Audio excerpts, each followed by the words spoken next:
You probably wouldn't buy a house without a building report, and you probably shouldn't buy a car without a pre-purchase inspection. In Aotearoa, our cars work hard. We're dependent on used vehicles imported from overseas, often with an unknown service history. So a car that may look mint on the outside can have some serious trouble going on under the hood. A pre-purchase inspection is an independent check by an expert set of eyes to catch the things you may not see, giving you total peace of mind before buying. Today, we're breaking down what a pre-purchase inspection covers, why just having a warrant of fitness isn't enough, and how to use the report to protect yourself from hitting costs. Let's clear one thing up straight away. A warrant of fitness is not a complete mechanical inspection. A WOF is still an important safety check. It checks for things like rust, suspension wear, if your lights work, if your tires have legal tread, and if your brakes can stop the car today.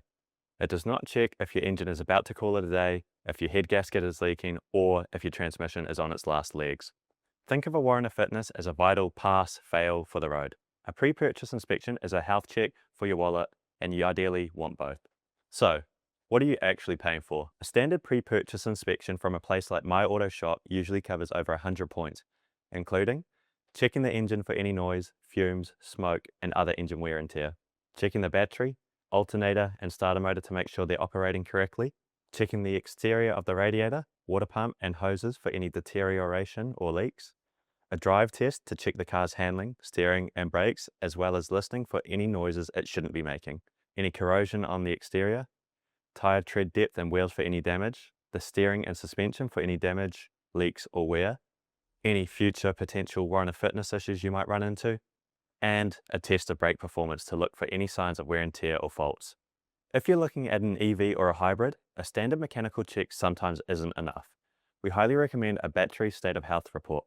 The battery is often the most expensive part of the car. A specialist EV inspection will tell you the percentage of life left in that battery. If, for example, a Leaf has 8 bars left, it's a very different car than one with 12 bars. Don't guess the battery, test it. If you can't get a state of health report or get a report that isn't too flash, definitely err on the side of caution or be prepared to walk away. When you get the report back, don't panic. No used car is perfect. You're looking for the deal breakers. A good pre-purchase inspector will advise you of the key issues to be most concerned about relative to the make and model. If the report mentions previous structural repair or chassis misalignment, that's a massive red flag. It can affect the car's safety in a crash. A seized engine or transmission failure is going to be more complex and costly than changing an indicator fuse. With the information from the inspection, you can understand the work involved to get those bigger issues sorted and decide if that's something you want to proceed with.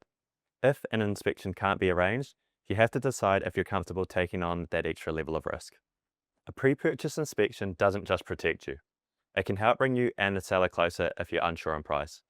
If the report says the car needs $600 worth of new tires and a service, you don't have to walk away. You can show the report to the seller and say, I love the car, but the inspection says it needs $600 worth of work. From here, you can work with the seller to get the car road ready before you buy, or decide if it's an extra cost that you're happy to take on. Once you've found your next car on Trade Me Motors, book that inspection before you hand over the cash. It could be some of the smartest money you'll ever spend.